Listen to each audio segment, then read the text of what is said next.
Remember counting Fitbit steps like a fitness ninja? Yeah, me too. It turns out that area might be officially kaput.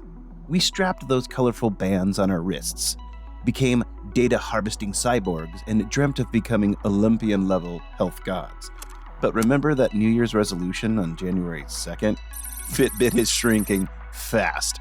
What could be the reasons? Is it due to Google's acquisitions or something related to it? In this video, I'll figure out every possible reason for Fitbit's downfall and what exactly is happening with its products. So stay with me until the end to get into everything from its rise to its fall, because I'm someone who remembers wearing their first Fitbit like a badge of honor.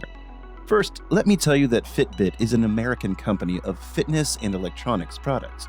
But another good fact is that you're not interested in smart tech, you may not know much about Fitbit or the history of its company. The company has a long history in this particular market area. It's changed a lot over the past few years, and it got into the smartwatch business when it came out. Not only this, there's a lot to be discussed about their history, so I'll be discussing the downfall and its reasons later in the video. First, let me take you through a brief background of this company. So, what I found while researching is that it was the late 2000s, and two bright minds, James Park and Eric Friedman, founders of Fitbit, were brainstorming their next big thing. Now, believe it or not, the spark that ignited Fitbit's idea wasn't some grand revelation, but rather the Wii Nintendo system. Yeah, that's right. The same technology that lets you virtually play tennis on a console inspired the birth of the Fitbit. Park and Friedman, armed with their background in computer science and a history of entrepreneurial ventures, were onto something big.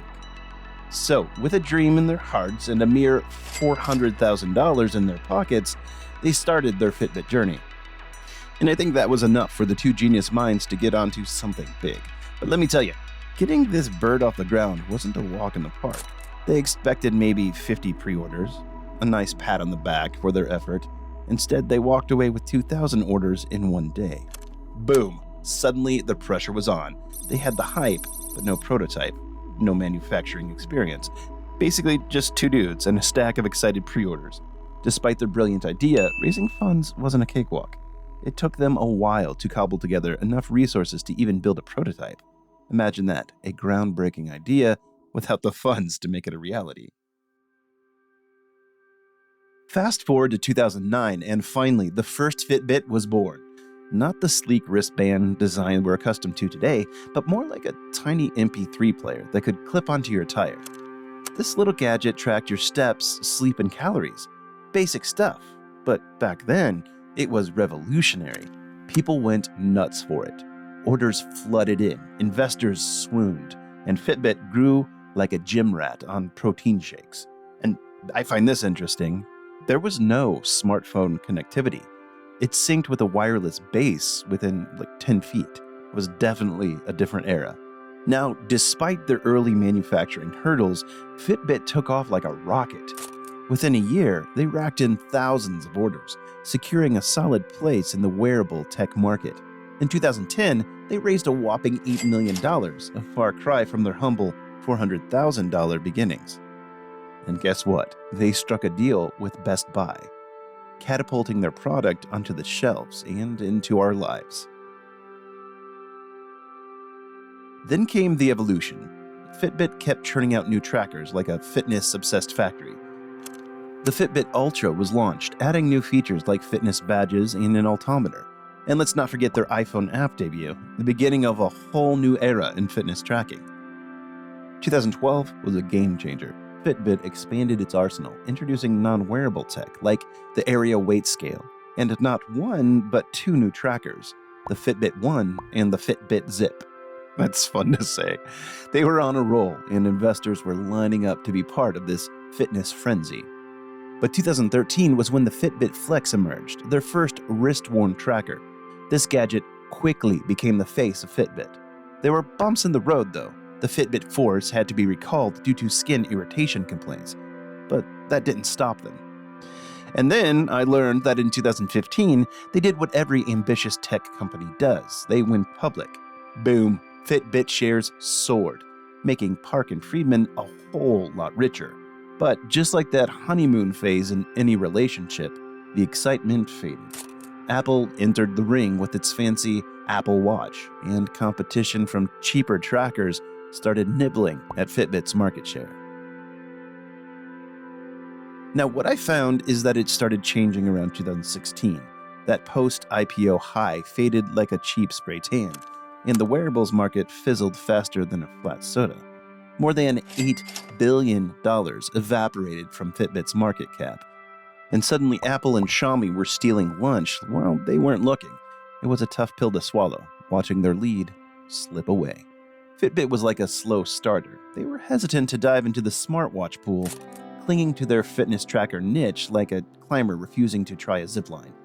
While everyone else was rocking sleek smartwatches, Fitbit was still peddling its basic trackers, wondering why the party seemed to be happening somewhere else. But here's the thing. Even as their market share and revenue shrank, Fitbit kept adding users. It was like a leaky bucket. Water might have been leaking out, but they were still pouring more in. By 2019, they had 29 million active users. Then came the Google acquisition in 2019. It was a surprise announcement, but let's be honest, Fitbit needed a change of scenery. Google, on the other hand, wanted a foothold in the health and fitness world. It seemed like a win-win. It's Fitbit, which has been an independent company and gone at it on its own for a number of years now, and now Google's like, it's time to gobble these guys up, and I really think go after the Apple Watch. Except there's always a but, isn't there? Google's track record and hardware acquisitions wasn't exactly spotless. Motorola fizzled under their watch, and Nest's internal drama could fill a Netflix series. So naturally, worries emerged. Would Fitbit become another forgotten name in Google's hardware graveyard? I found myself wondering the exact same thing, strangely enough. Google hasn't touched the Fitbit brand yet. But rumors of feature removals and mergers with the Google hardware division swirl around like whispers in a crowded gym. That could be a major reason for Fitbit's downfall. I'll discuss more such reasons and mistakes for Fitbit soon in this video, so stay tuned. Reasons for the downfall. Clinging to the comfort zone. I know, and you know too, when everyone was rocking smartwatches, sleek and feature-packed, Fitbit was still peddling basic trackers like they were gym memberships in a dial-up era.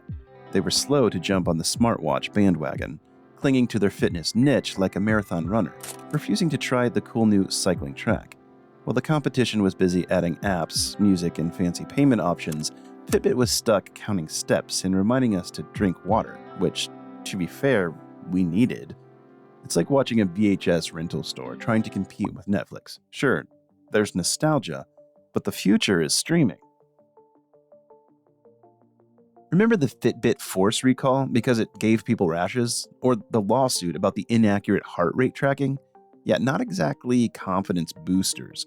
Fitbit's reputation suffered due to a series of quality control issues in recent years. Let me openly tell you about this. In 2014, they had to issue a recall for the Fitbit Force, owing to skin irritation and rashes reported by users. In the subsequent year, complaints surfaced from users of Charge and Surge, experiencing similar issues. Then in 2016, Fitbit faced a lawsuit alleging inaccuracies in the Pure Pulse heart tracking technology.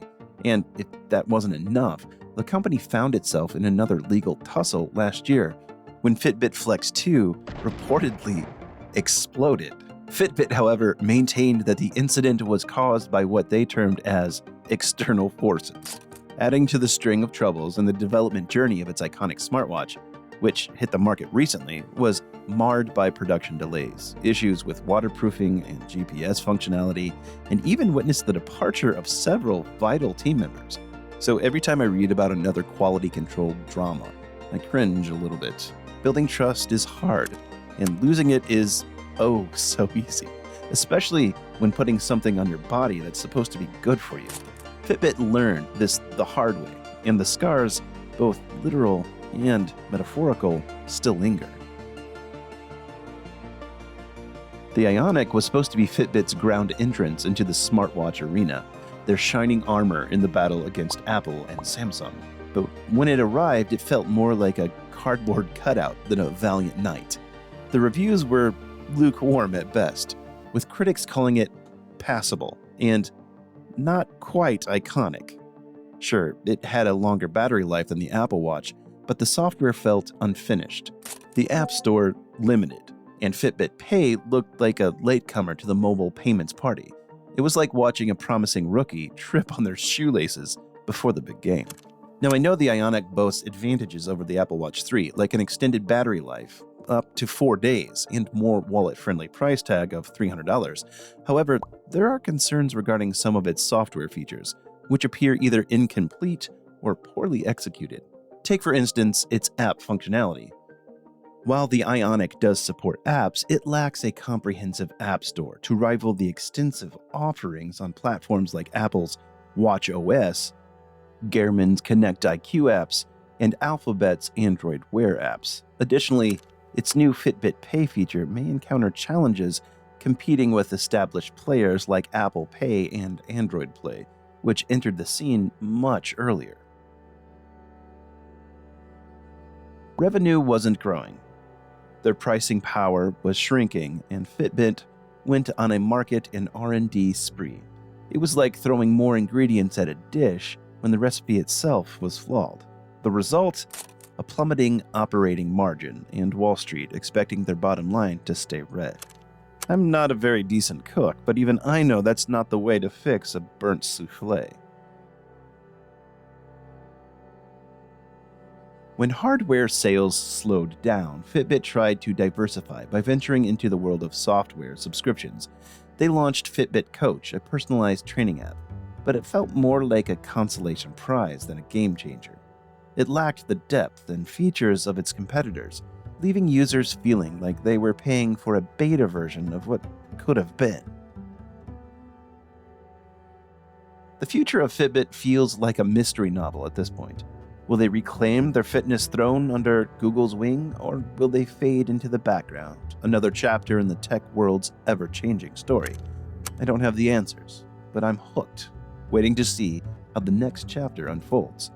One thing's for sure, whether you're a devoted Fitbit fan or just a curious observer, the story is far from over. And for me, though, Fitbit's story is more than just a business case study. It's a reminder that even the most innovative companies can stumble, often spectacularly. But it's also a reminder that lessons learned can pave the way for a comeback.